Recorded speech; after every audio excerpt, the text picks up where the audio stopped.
What images come to mind when we think about nomadic Arabs or Bedouins?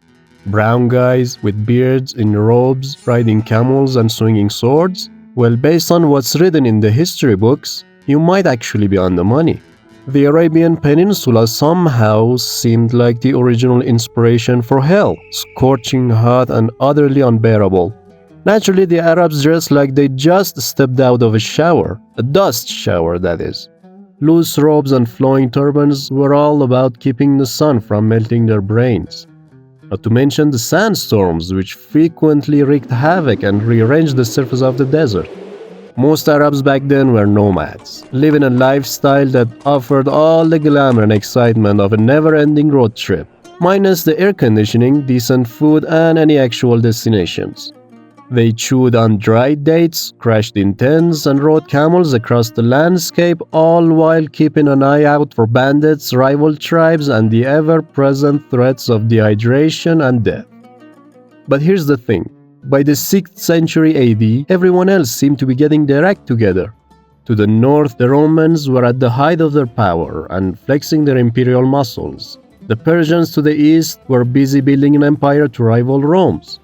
Even the Ethiopians, the Yemenis, and the Nabateans, Arabia's little neighbors, had some semblance of civilization going on. Kings, kingdoms, the whole 9 yards. Meanwhile, the Arabs stubbornly stood their ground in the middle of their sandbox, looking like extras in a low-budget Mad Max movie. The Bedouins weren't exactly famous for their charm. The gruesome tales that poured out of Arabia, constant inter-tribal hostilities and endless bloodshed did them no favors. This was a land so inhospitable, so unruly and chaotic that no empire would bother attempting to conquer it. Nevertheless, Arabs loved their isolation. They were more than happy to be left alone, thriving in a land seemingly designed to deter visitors. You might not agree, but living alone does have its perks, like the freedom to do whatever you want. Not the kind of freedom enshrined in fancy constitutions, though. Theirs was born of pure prejudice. They saw no need for government or the order it provided. To you, it might seem like a chaotic nightmare, and you'd be right, but the Arabs were fine with it. A lawless, desolate wasteland that nobody wanted but them. And they were determined to pay the price of freedom, surviving the daily trials that shaped the Arabian spirit as a whole. No matter how the sun baked them alive by day or the cold night winds froze the sweat of their labor, they persevered. Torrential rains could ruin their entire habitat, sparking plagues and famine that always loomed nearby, yet the nomads endured. Their superpower lay in their resilience and unwavering love of tribalism. Arab society revolved around the tribe, a giant extended family bound by blood and the shared struggle for survival. Loyalty to the tribe was paramount, with everything centered on protecting its members, ensuring its prosperity, and keeping pesky outsiders firmly at bay.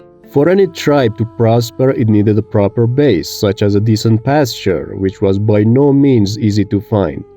The nomads had to travel hundreds of miles in search of water and land, relying only on vague hints and rumors, all while putting their lives on the line. The phrase "searching for a needle in a haystack" has never been more fitting. And even if they found one, it was more likely already claimed and fiercely guarded by another tribe. Now everything came down to a single choice: use force or walk away. Either drive them from the land or be buried beneath it. Violence became the easy choice, as almost everyone supported it, as somehow bleeding to death in battle seemed far better than sweating to death in the desert. If they survived, they became temporary homeowners. Now it was time to hang up their sandals, so to speak, enjoy the clean spring water, the refreshing puddles, and the freedom to wash their undies whenever they pleased. They could feast on delicious dates, savoring every bite, knowing that sooner or later the water would dry up or a bigger, meaner tribe would show up. Then it would be time to pack up and move on. The cycle repeated endlessly. The nomadic life of an Arab was a never-ending journey across the desert in search of greener pastures, like a tumbleweed, drifting aimlessly, hoping to find a bush worth getting stuck to. Fortunately, nomads didn't have time for existential angst. Life was too short. so they had their fun. They threw parties and weddings, performed their famous sword dances to boost morale and showcase their fighting spirit, gambled with sticks, recited poetry, and raced camels across the sands. Speaking of camels, this quintessential desert vehicle was a nomad's favorite companion. Horses were a bit overrated in the desert. Sure, a purebred Arabian was like driving a supercar, but in the sand, you know? Camels, though, were the original off-roaders. Resilient, strong, built solely for the unforgiving desert, just like their owners. Camels provided everything: transportation, shelter, food, and even clothing. What more could a nomad ask for? More jobs, maybe. Life as a nomad wasn't exactly a 9 to 5. A man had a ride, a blade, and a whole lot of mouths to feed. Relying solely on raiding pastures wasn't sustainable, so the nomads got creative. Their intimate knowledge of the desert was a valuable asset. Merchants venturing across the unforgiving landscape often hired them as guides and protectors. So building a reputation for trust and honesty was crucial to landing these kinds of jobs. But as a wise man once said, why join the navy when you can be a pirate? Caravans were easy prey for robbers. Just gather a gang and strip them of their valuables before anyone else got the chance. Weaker tribes were fair game too.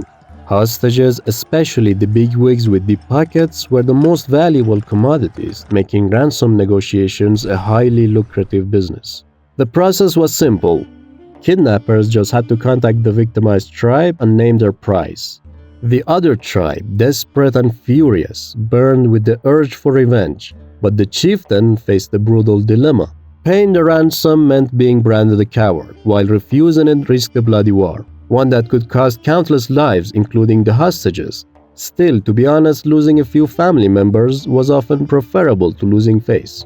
Yet war could bring famine or lure rival tribes eager to exploit the chaos, and so sometimes they considered another option: mediation. When a third tribe, despite standing to gain from the chaos, stepped in as the peacemakers. Believe it or not, while some tribes might have seemed neutral during these conflicts, they weren't exactly upset to see the rivals tearing each other apart. Constant fighting drained manpower and resources, leaving both sides exhausted and vulnerable. Of course, the peacemakers weren't entirely altruistic. They had their own concerns, namely keeping the trade routes open. After all, who wants to sell spices when a bloody brawl is blocking the main road? If the mediators brokered the deal, the hostages were expected to pay a hefty ransom. But don't worry, hostages were usually worth their weight in gold, or in this case, in camels. Even if they couldn't afford it, their fellow tribesmen were obligated to pitch in. The chieftain too was on the hook. It was, after all, part of his job description. Some tribes, however, preferred the bully approach, raiding, plundering, and demanding tribute. They were the lions of this treeless jungle, feared and envied. The rule was simple: attack first or expect to be attacked later. Weakness was punished and only the fittest survived, or rather the most ruthless. As a result, blame for the bloodshed always fell on the victims for not taking precautions, as if the invaders were simply forces of nature, inevitable and unavoidable. So that's it, a brief look into the lives, traditions, and tribulations of pre-Islamic Arabs in the 6th century. Hope you enjoyed the journey. If you did, show me with a click or two. And stay tuned, there's more on the way.